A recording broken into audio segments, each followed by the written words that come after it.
I want to get into this story here about Theo Vaughn because I think it proves a point that even some of Trump's biggest supporters, even some of the people who voted for Trump and stood by that vote, are now saying something a little bit different.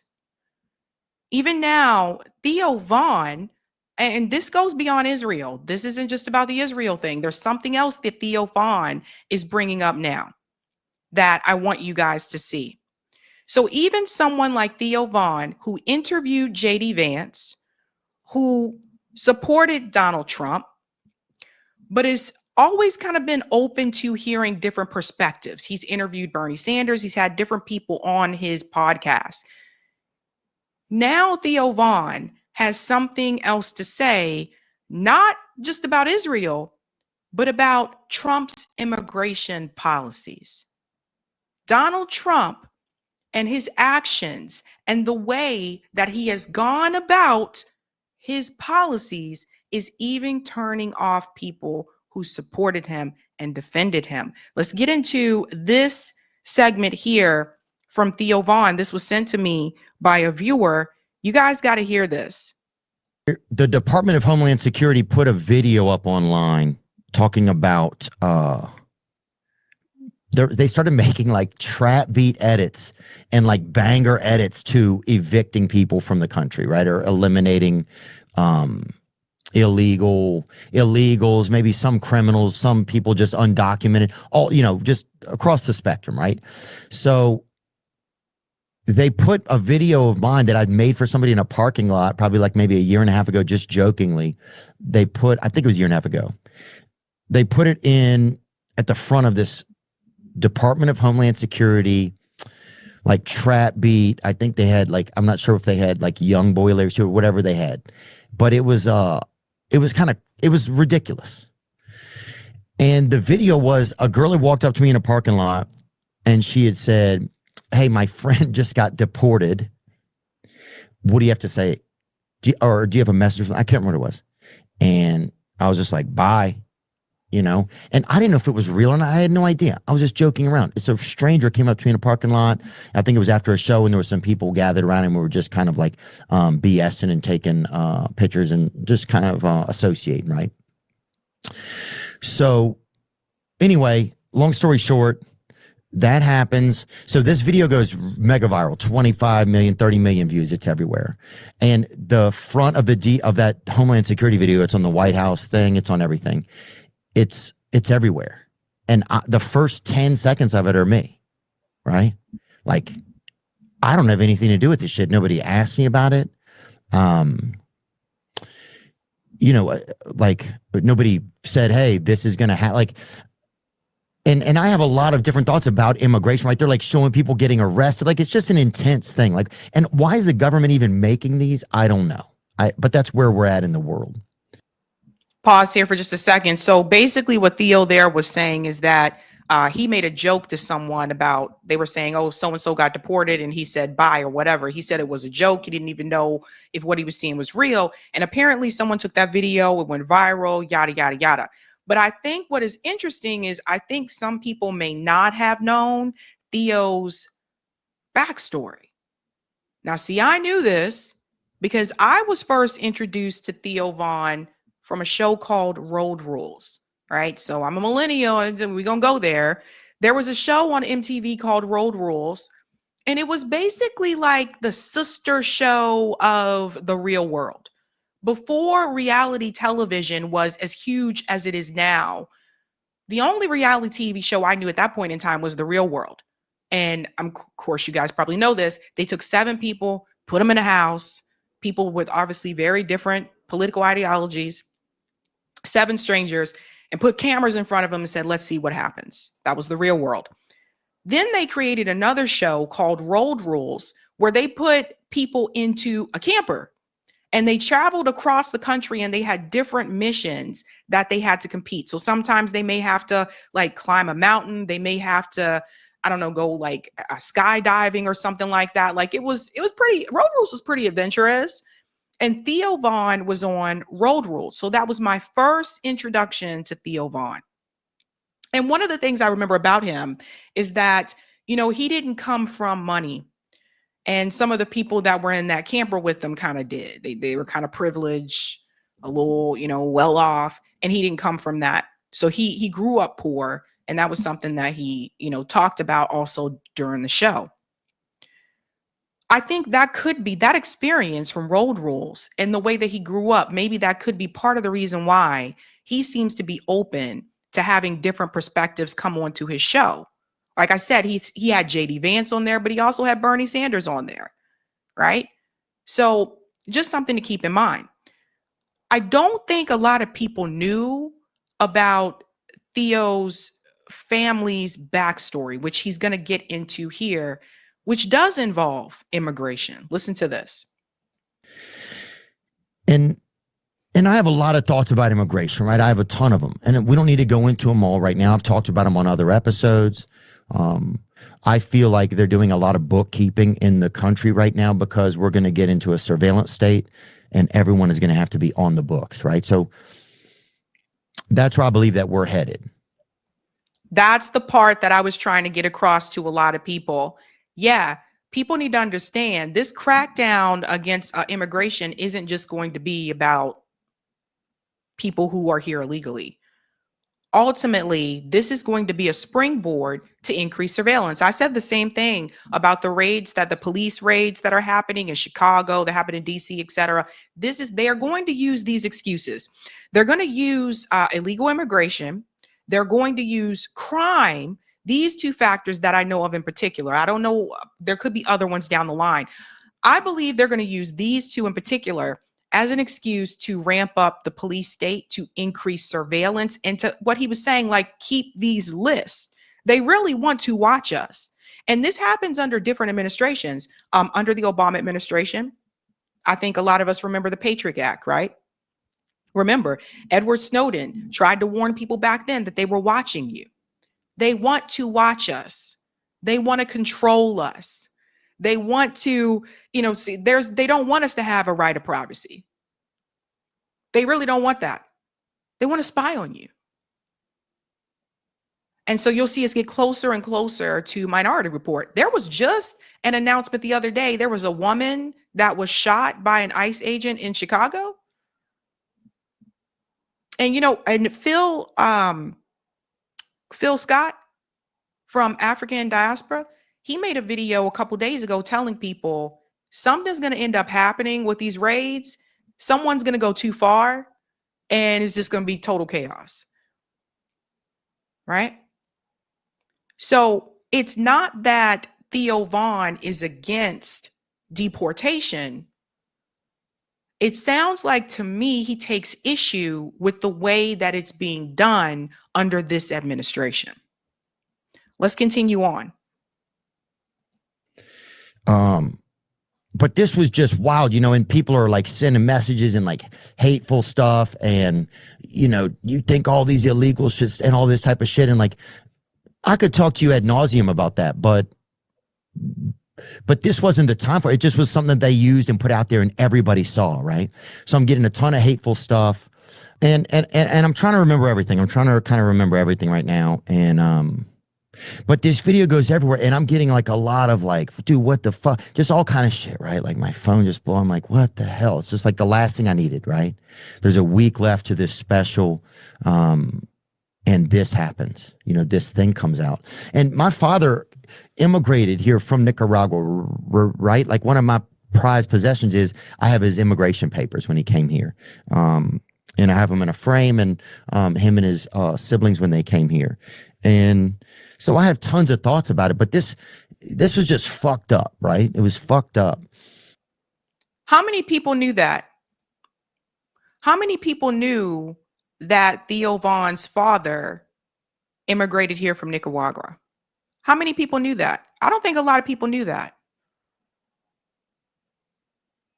Now, Theo Von has had these, a lot of people are coming down on him recently because he had a comedy show and people said he kind of bombed.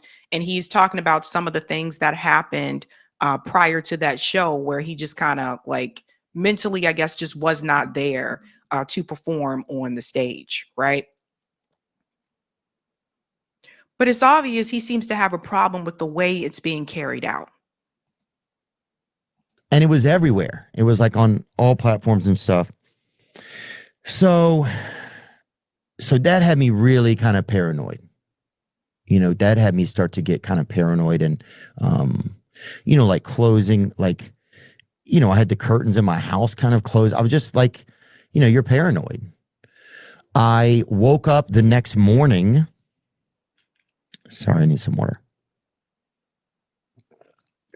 I woke up the next morning to a text from a high government official saying, hey, if you need some extra security in your neighborhood or some extra police cars on patrol, let me know.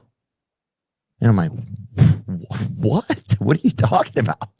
Extra security? I don't have any, I don't even know the code to my Ring camera. Like, I don't even know how to log in. So it's like, and what, you're just going to put police cars in my neighborhood? What are my neighbors going to think now? They're fearful. Like, it just like, I don't know, man. That like really kind of shook me. It really kind of shook me. But you keep marching on. So yeah, because of that joke that he made, apparently they reached out to him and say, do you need extra protection and all this stuff? And especially with everything that just happened with the Charlie Kirk shooting as well. Some people are getting scared. I've heard it myself behind the scenes from other people that are in podcast space. They are scared. People are saying things like, what if that happens to me? So that type of thing. But obviously starting to push back there a little bit on the way that these things are happening. And he also said this is the one, I think, he's talked about his mental health, issues before, but there was something he said here. I saw one thing. It said, bombs Netflix or whatever, taping or whatever. Awesome. Thank you, dude. But homie, I was fucking in that bitch, cuz. You should have seen me, dog. You should have seen me. I'm in the ring, bro. And I failed so many times. You could write what you want, big dog. Write what you want. It wasn't perfect, man. I'll agree to that. I've gotten so used to times I have failed. It's okay. I eat failure for breakfast, bro. You fill me up with failure flakes over the years, kids. And it's okay, man. That's part of the job. The first 10 years of doing comedy is failure. So much of my life, the best things that have ever happened on my life have been on the other side of failure. So, I'll say stuff sometimes. I say stuff, right? You know that. If you've listened to this show before or seen anything, I say stuff. I would never take my own life. Okay? You hear that, Israel? I would never take my own life. What's that about? Him saying, you hear that, Israel? So you see, something is happening here. Like I said, you're starting to see even people who voted for Donald Trump, particularly in the podcast space, asking questions. And we have to go back. I don't know if there have been threats that have been made to him behind the scenes from pro-Israel people or Israelis. I don't know. But do you see the message that he said out there to let people know, no. You hear that, Israel? What does that tell you? And I bring this up to go back to this point. Remember, he interviewed JD Vance and he did question him about what was happening in Gaza. Remember this? I think the tough thing just as a regular person, right? It's like we're seeing all these videos of people like picking up pieces of their children and like, of course, it's the sickest thing I think it's ever been televised. Basically, if you consider watching something on your phone being televised, sad, man. It feels like a massacre, and it feels like I've called it a genocide. Other people have different thoughts about it, and that's fine, right? And I don't need anybody to share the same thoughts or you two. But I think where it gets scary is that we give, we're complicit in it because we help fund like military stuff. And that's where as like a regular guy, you're like, well, I'm paying these taxes and they're going towards this, like, but you can't do anything, like you can talk, but it's like, you can't, I don't understand how it becomes like tough for people. Like sometimes it feels like we look out for the interests of Israel before we look out for the interests of America. So let me say a couple things. So number one, like I think you're a great dude, so we don't always have to agree on everything.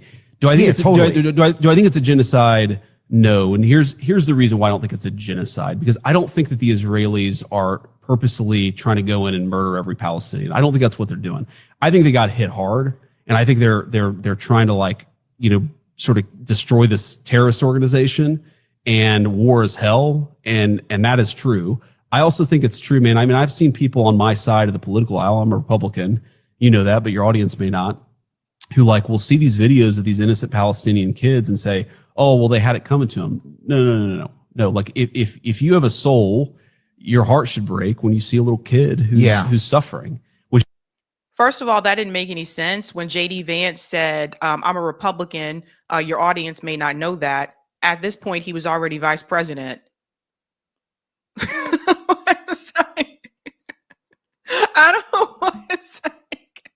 I don't know what to say. Which is why we have the policy that we have, which is we're trying to eliminate the conflict, eliminate the source of the conflict, so that we can actually bring some peace and some humanitarian assistance into people.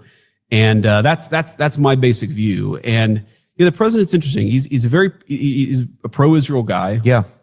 And he also recognizes that to bring any conflict to a close, you've got to talk to everybody. Yeah. And so, we've been attacked. I've been attacked. The president's been attacked for being too interested in diplomacy. And you ask, like, what can I do? I think that what people should demand is that if our tax dollars are going to something, we should be actively trying to fix it. Okay, that's kind of the way that I think about it. And what happened with the Biden administration, man, it's crazy. Then, of course, he goes back to the Biden administration. So this was probably the first time Theo may have probably gone off script. Many have pointed out. So I point back to that interview with JD Vance and him questioning about Gaza. Obviously, he talked to Bernie Sanders about this when he interviewed Bernie Sanders on the show as well. And now he is saying, you hear that, Israel? So something's going on. Now, I don't know. And I see someone already said this in the chat. Kat Ferguson said, it tells me he took money from Israel or their direct supporters. That could be the case. And if that is the case, what did I tell you guys? That money comes with strings attached. So it's no longer just Tucker Carlson, Candace Owens. It's no longer just them calling out these things, calling out Israel. Also there, he's pushing back on some of the way the immigration stuff is being handled. Now it's Theo too.